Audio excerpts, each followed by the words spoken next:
Selamat datang di Klub Matematika, tempat belajar yang mudah dan menyenangkan. Pada kesempatan kali ini kami akan membagikan video pembelajaran kelas 5, tema 3, subtema yang kedua, pembelajaran yang kedua. Dari kami spesial Klub Matematika ya. Langsung saja kita masuk ke materinya ya, kita belajar bersama-sama. Ingat, Udin, Siti, dan Lani sedang berbincang-bincang di depan kelas. Mereka baru saja selesai beraktivitas di luar kelas. Sinar matahari pada siang itu sangat terik dan menyengat. Mereka terlihat lelah dan kehausan. Ayo kita simak percakapan antara Udin, Siti, dan Lani. Wah, aku sangat lelah. Udara pagi ini juga sangat panas. Aku haus sekali. Benar sekali, Lani. Bagaimana jika kita beli minum limun dingin yang dijual di depan sekolah kita? Aku baru lihat bapak-bapak yang menjual limun tadi. Hati-hati Udin, jangan jajan sembarangan. Dengan cuaca yang tidak menentu seperti sekarang ini, makanan mudah sekali tercemar dengan bakteri-bakteri jahat. Benar juga kamu Siti, kemarin tetanggaku dirawat di rumah sakit karena terserang diare berat. Ia bilang perutnya melilit tidak lama setelah ia memakan jajanan di pinggir jalan. Kenapa hal tersebut bisa terjadi ya? Diskusikan dengan teman sebangkumu bagaimana diare bisa terjadi dan apa yang menyebabkan diare. Ini dari percakapan tadi antara Udin, Siti, dan Lani. Ayo sekarang kita membaca. Diare ditandai dengan adanya encernya tinja atau feses yang dikeluarkan atau buang air besar dengan frekuensi yang lebih sering dibandingkan dengan biasanya. Pada umumnya, diare terjadi akibat mengkonsumsi makanan atau minuman yang terkontaminasi. Faktor penyebab diare secara umum. Diare terjadi ketika makanan dan cairan yang dimakan berlalu terlalu cepat dan atau terlalu besar jumlahnya pada saluran pencernaan atau usus. Secara normal, usus besar akan menyerap cairan dari makanan yang kamu makan dan meninggalkan kotoran atau tinja yang setengah padat. Akan tetapi, ketika cairan dari makanan yang kamu makan tidak diserap, maka hasilnya adalah kotoran atau nama lainnya adalah feses yang cair atau encer. Penyakit diare mungkin berhubungan dengan infeksi virus atau bakteri. Penyakit tersebut juga dapat terjadi akibat keracunan makanan. Secara umum, penyebab dari diare antara lain yang pertama karena infeksi virus. Rotavirus adalah penyebab diare pada anak yang paling sering. Kemudian ada penyebab yang kedua yaitu karena infeksi bakteri dan parasit. Bakteri dan parasit masuk melalui makanan dan minuman yang terkontaminasi. Jadi kita harus menjaga makanan kita jangan sampai kotor ya. Intoleransi makanan merupakan penyebab dari diare yang ketiga. Intoleransi makanan di sini terjadi pada sebagian orang yang intoleransi terhadap gula pada susu. Sehingga diare terjadi setelah makan atau minum produk susu. Penyebab berikutnya yang keempat adalah karena alergi makanan. Biasanya reaksi negatif terhadap obat-obatan. Ada banyak obat yang dapat menyebabkan diare. Biasanya alergi terhadap antibiotik. Sementara antibiotik di sini sebenarnya membantu membunuh bakteri, membunuh bakteri baik dan jahat ya, yang dapat mengganggu keseimbangan bakteri baik dalam usus. Penyebab yang kelima adalah karena penyakit usus. Biasanya menimbulkan diare kronis dengan banyak penyebabnya. Penyebab berikutnya adalah karena gangguan usus fungsional atau karena stres. Ini adalah penyebab-penyebab diare secara umum. Sekarang, gejala dari diare. Secara lebih lengkap, tanda dan gejala yang biasanya menyertai penyakit diare antara lain buang air besar yang encer, kemudian frekuensinya yang sering, kemudian adanya kram perut, nyeri perut, demam, darah di sini ada dalam tinja, kemudian perut kembung. Ini gejala umum penyakit diare. Pertanyaannya sekarang, mengapa diare dapat sangat berbahaya? Kita informasikan di sini bahwasannya mengapa diare ini menjadi sangat berbahaya. Saat seseorang mengalami diare, tubuh akan banyak kehilangan cairan karena feses atau kotoran yang cair. Jika kondisi ini dialami secara terus-menerus, tubuh akan mengalami dehidrasi. Nah, ketika cairan tubuh kamu hilang secara terus-menerus dan dalam jumlah yang sangat banyak, maka keseimbangan ion dalam tubuh akan terganggu dan fungsi organ serta jaringan tubuh otomatis tidak akan bekerja secara optimal. Sekarang, Dayu, Lani, dan teman-temannya sedang berbincang-bincang mengenai gangguan organ pencernaan dan iklan produk yang berkaitan dengan gangguan tersebut. Ayo kita simak percakapan mereka. Semalam aku melihat iklan obat sakit mah yang baru di televisi.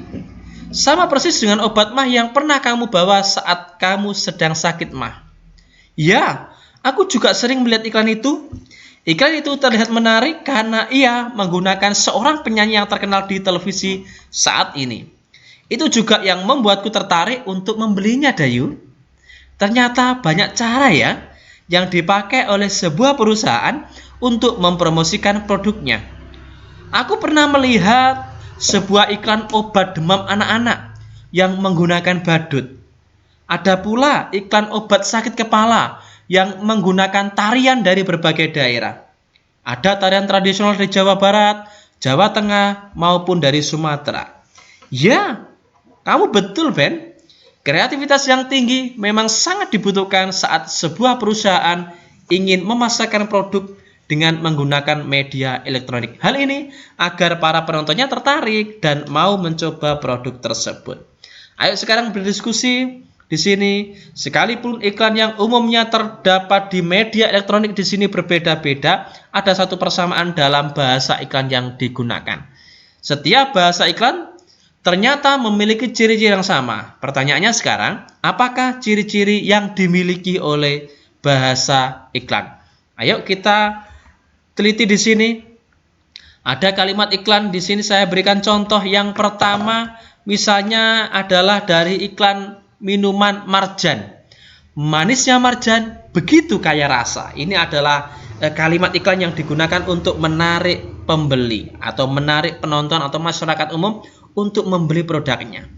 Contoh kalimat iklan berikutnya, nomor 2 di sini adalah dari Migu-Migu. Rasakan kesegaran buah asli dari sebotol Migu-Migu. Ini adalah contoh dari iklan media cetak. Sementara untuk iklan media elektronik di sini, misalnya dari iklan Sprite.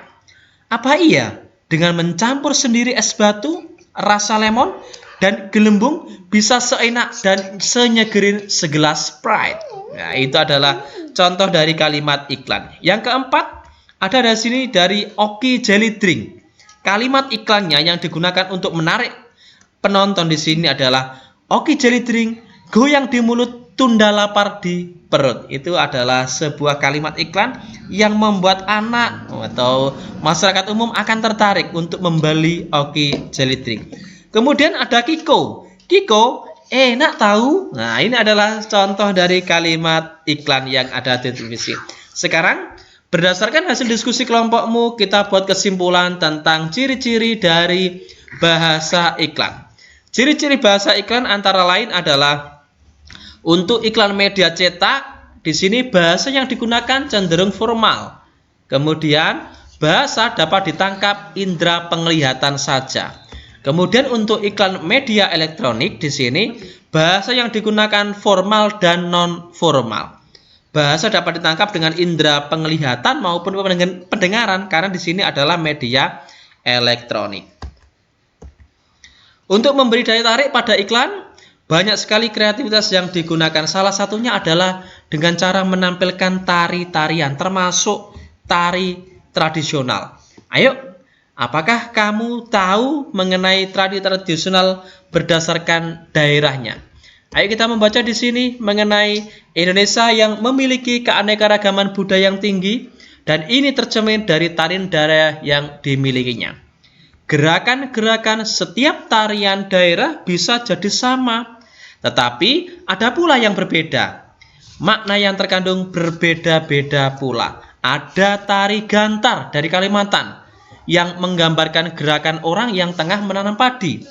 Mereka menggunakan properti tongkat yang menggambarkan kayu penumbuk. Sedangkan bambu dan biji-bijian di dalam wadah penumbuk menggambarkan benih padi dan wadahnya. Kemudian di Kalimantan juga terdapat tarian perang atau yang dikenal dengan tari kancet, papatai yang menggunakan properti berupa mandau, perisai dan baju perang. Properti di sini dalam sebuah tarian daerah memegang peranan yang amat penting. Properti tari merupakan bagian dari perlengkapan tari yang digunakan untuk meningkatkan estetika atau keindahan sebuah tarian dan untuk memperdalam makna yang terkandung dalam sebuah tarian. Sekarang ayo kita berlatih dalam kelompok yang terdiri 4 orang. Kita cari informasi mengenai properti tari yang terdapat dalam tarian-tarian dalam kolom di bawah ini. Kita bisa mencarinya melalui media internet, buku maupun majalah, atau bisa juga kita bertanya kepada guru sebagai sumber informasinya, ya. Kita coba di sini ada beberapa nama tari. Yang pertama adalah tari reog di sini. Asal daerahnya adalah dari Ponorogo. Properti tari yang digunakan adalah topeng reog. Kemudian yang kedua adalah tari kuda lumping. Nah, tari kuda lumping di sini asal daerahnya adalah dari Jawa Tengah. Properti tari di sini, tari kuda lumping di sini propertinya adalah memakai kuda lumping.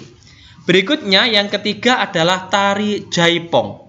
Ingat, tari jaipong di sini adalah tari yang berasal dari Jawa Barat. Properti yang digunakan adalah selendang. Kemudian tari yang keempat adalah tari baksa kembang.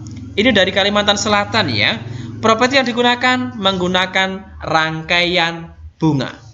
Sementara yang kelima adalah tari serampang 12. Ini tari khas dari Riau. Sedangkan properti tari yang digunakan dari tari serampang 12 adalah sapu tangan. Kemudian berikutnya tari merak. Tari merak ini berasal dari Bali. Properti yang digunakan adalah bokor. Kemudian tari topeng berasal dari Cirebon. Kemudian properti tarinya namanya saja tari topeng, berarti propertinya adalah berupa topeng, ya. Ini adalah beberapa tarian, kemudian dari asal daerahnya, kemudian properti yang digunakan, ya. Oke, semoga video sederhana ini bisa bermanfaat untuk kita semua. Jangan lupa, ya, like, kemudian subscribe, bagikan jika dirasa video ini bisa bermanfaat bagi orang lain. Terima kasih dan tonton kami di video selanjutnya di Klub Matematika, tempat belajar yang mudah dan menyenangkan.